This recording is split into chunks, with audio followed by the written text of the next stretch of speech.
I'm Richard Lewis reporting for cadred.org, and here with me is a new recruit to the Fragmasters Esports family. Is it Fragmasters Esports? Fragmasters Esports family. Yeah, I've got to get it right because they have changed kind of a little bit. We'll talk about that probably in the interview. It's the Danish guy, socN. We did a great interview at the Blast, was it? Yeah, look, you're worried about my finger there. Don't worry, it's not a bad thing. So, right, what's been happening since then? Because you quit, and then you came back, and then you were playing other games, and then you came back, and then you quit, and then you came back, and now you're in Fragmasters playing with people that I think many people wouldn't expect you to play with. So why are you with this particular team? First of all, I didn't want to play Counter-Strike anymore. After Gravity quit and XLO quit, and I was like, whatever, I don't want to play this game anymore because I wanted to play with Gravity. Yeah. Then Phil asked me, I was at a friend's house, living there for a couple of days. And Phil talked to me if I wanted to go to i48, like if I wanted to join them, but he thinks like if a Danish player gets an offer from another Danish team, I would just leave. But no. So I said no at the first time. And then we played the EMS final against LDLC. And we raped them, and it felt good. So I was like, yeah, why not? Keep going. And then I said, Phil, yeah, I'm up. Is Memphis up? I'm up. And that's it. Yeah.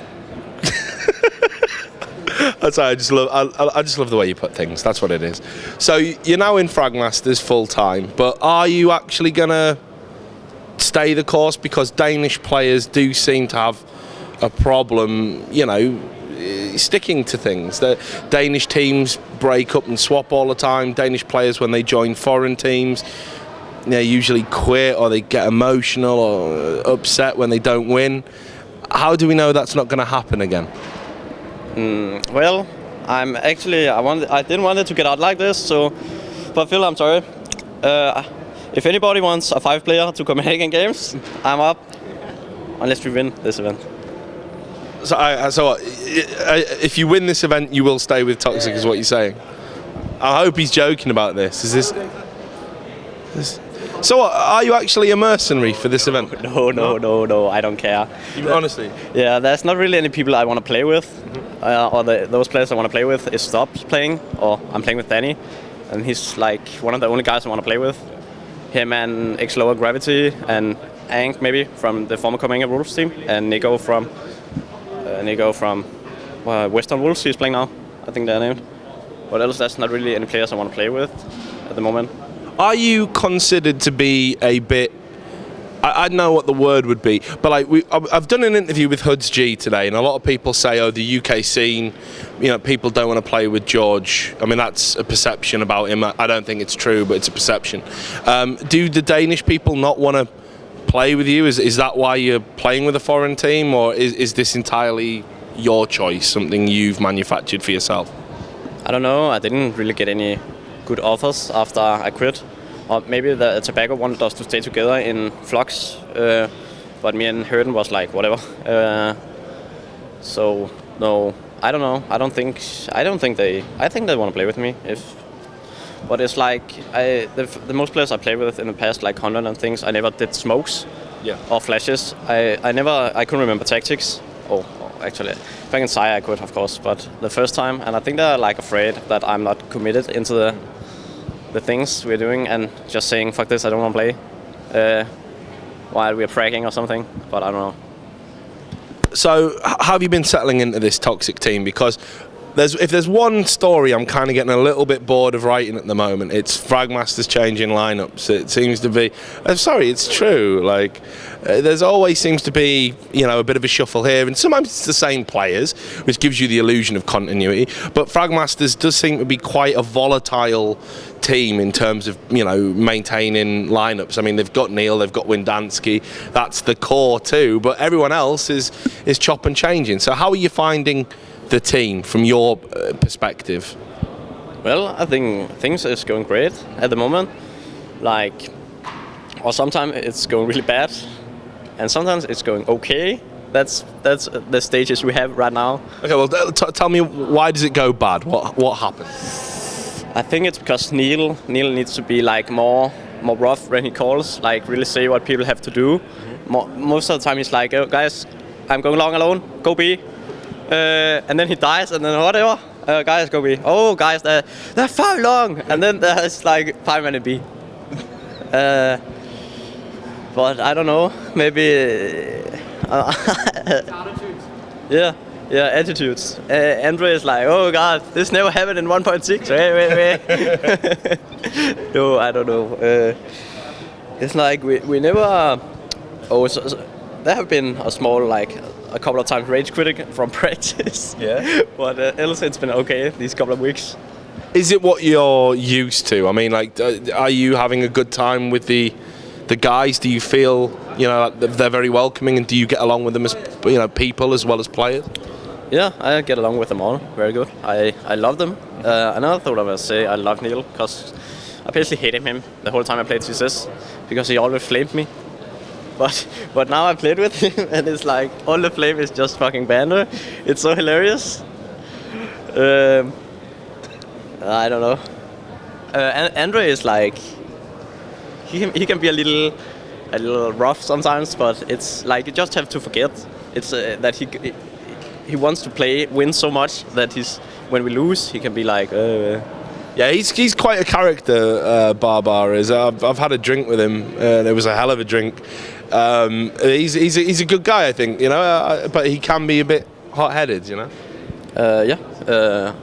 Yeah, he can sometimes, but he can be a really nice guy too. If everything goes right, he can like win the game alone most of the times. There's not really anything bad with his attitude. I think like it's only when we're losing he says, "Come on, let's take this seriously," and step up. And sometimes he saves a lot, so he get a lot of frags, and then he is like, "Oh guys, why not shoot anyone?" I want to ask about the change, but you might be the best person to ask, Phil. Come in quickly. So you stay here. This is Whindanski. He's been sat there. He's kind of, while Darren's recovering from last night's alcohol intake, he's the guy who's in charge, so God fucking help us. So I want to talk about the change as we move away from the kind of Fragmasters community thing and we're becoming Fragmasters Esports. Talk us through that. You don't have to go. You can stay if you want. Go on, man. It might be educational. We should have bet last night. No. Don't kill him. Right. Basically, I think he wanted like to move from the whole community to actually like a proper professional organisation. And I think the whole community was like the whole Fragmasters was just a community, and he wanted to make it a professional org. So he changed the name to FM Esports, which is what we are now. And he kind of brought all the sponsors with him, and because he wanted to continue on and things. And I think the other person who was with him just was kind of more full-time, didn't really want to do much with the esports, and he was kind of just getting out of it, but he was being really stubborn with the name and things, didn't want to change, wanted to keep the servers running but not really do anything about it, leave kind of Darren on charge. So I think Darren's just kind of like, look, I want to go on my own, here we go. They just brought everything with him, and that's where we are now. So are we in a similar situation to when Team Cooler Master rebranded as TCM because they weren't with Team Cooler Master? I mean, they are now. They've got it all back again. Yeah, so are you kind of FM but not Fragmasters, if you know what I mean? Yeah, that's basically what it is. I think we'll always be FM. I don't think we'll ever go back to Fragmasters. We'll have to speak to Yak about that, but I think it's not going to be FM or Fragmasters any longer, only FM. Well, look, we'll keep you both in for the rest of the questions. Thanks for fielding the sensible adult stuff. I just didn't feel the new guy was going to be able to help me there. So, right. Take a bit of time to get in. Let's talk about your prospects, because you guys, if you can just stop being camp for 2 minutes, you guys have been you're an established team now. You come to I-Series all the time. The Fragmasters name for me, or rather the FM name, I should say. It kind of feels, and this isn't being harsh, but it kind of feels to me like you're almost like the underachievers of I-Series, because you've had great teams, great support, great presence, and yet you haven't won as many of these as you should. You know, because there's only like 1 or 2 good teams here, really, in the grand scheme of things, actual top tier teams. So, are you guys aiming at this to win, or is it top 3's the minimum expectation? How are we all feeling about it? In regards of doing like underachieving, you remember like me and Neil in CSS, we're really like, we weren't top European players really. Kind of near the bottom, and we finished I think 3rd with Beast at the time. Okay. And then we joined Toxic. They joined Toxic, and then they reformed and made the link. And we joined Toxic with me, Neil, and Pez, Critical and things. And with that team, we went to like third at I-Series and CSS. But Fiji went every year, and they were like miles ahead of everyone. Yeah. So like even coming third was a good, like we lost to MTW, like who came second, us third. So like they were both seen as a high-end European teams, and we thought like, oh, we're doing quite well. I think we did quite well to get third. Like at that particular event. 3 events in a row, third, and then went to CS:GO, and we won the first CS:GO event with the old team. So I think in terms of underachieving in I-Series, I think it's a bit too early since CS:GO's only had one CS:GO event. Okay. But maybe maybe this event. I think the Nexus are obviously like unreal, like Whindanski and things. But like I think if people underestimate us, that would be the worst thing to do, because I think we have a lot of talent in this team. I think a lot more talent in this team than we have in the last team. Yeah. So I think we can actually push forward, and I think if we play well, I think we can do well as Copenhagen as well, and I think we could do first or second in this event if we play well. Well, I want to ask you, because you're the new guy, and a lot of people look at you as a very talented player, someone that probably brings a lot to the team that was needed in the absence of Weber. So you're here. How do you think you're going to do? I mean, realistically, are you looking at top 3, or do you think you guys have the quality to win? I don't really care about the results. Like I really care about how we play. Like in the games, even if we are losing. Because I don't really bother if we lose this event. I'd rather focus on Copenhagen next week and maybe the Birmingham event after that. Seen a bit of a boot camp for this. Okay. Like to get used to our team with a lot of an event, because we got this and then we got next week and the week after again. So like 3 events would give us a lot of confidence if we do well at all 3. Yeah. And I think if we do, then we'll have a good summer then onwards. Well, I want to ask as well, like, Nexus have come up a couple of times in the interviews I've done so far. Obviously, Weber used to play for you guys, and I know you've had cause to speak his name in the past. If anyone hasn't seen the interview I did with socN, you should check it out. It's pretty fucking funny. But anyway, so, I mean, how are we all feeling? Like, for you, I guess it's a bit different for you. I mean, right, first of all, with you, is there any rivalry between you and Weber, really? No, I said hey to him when we came here, and it was like, no. Okay. So that's all fine. Yeah. That was just drunk talk. Yeah, I have nothing against any of them. Okay. That's good. But for you guys, because he's an ex-player, you kind of do you want to beat him, like just to prove a point, or what? Not to prove a point, just to beat him. Like not to beat him, but to beat the team. Like it's not just us against him; it's us against 5 of them. No hard feelings with Brandon. Just want to say that, like, great guy. We had good times. It was just got an offer, salary. And we spoke to him about it. Like he was so open. He was like, look, I've got this offer, with rattlesnake and things. I'm thinking about taking it. Just because of the money, and I want to try and progress my career. We were like, no problem, that's fine. Good luck. And that's it. That's all you can do. It's better than him telling us, and then we found out on HLTV or Cadred, for example. And it's just. That was it, and we've no hard feelings. And if Neil got the offer for salary, and he left, it wouldn't be a problem either. Just that was the way it is. If Neil left, yeah, fucking lucky. I was going to say, what are the likelihoods of Neil getting offered a salary? 1 in a billion. Yeah. Maybe in League of Legends. Maybe. I don't know. Never. But all right, so an Nexus of the team to beat, right? Do you have any special plans for them? I mean, I know you've got Dignitas first. So, I mean, are you looking ahead of Dignitas? Do you think you're going to beat Dignitas? And if so, do you have any plans for Nexus? I mean, are you confident that you could beat both teams? I think for Dig, like, they've only formed like 3 weeks ago. So I think they might be a bit like edgy and wanting to prove a point, representing a big org. Still, obviously really good talented players. The other 3, like, a bit of a weird pickup, but they seem to be doing really well. From what I hear, some of Virgo have been playing loads, 100 hours each, and practicing like mad. So, like, I think they'll be crisp, but in terms of team play, when it comes down to it, I think they might lack, but that's because of they haven't been around long enough. But I think we should beat them.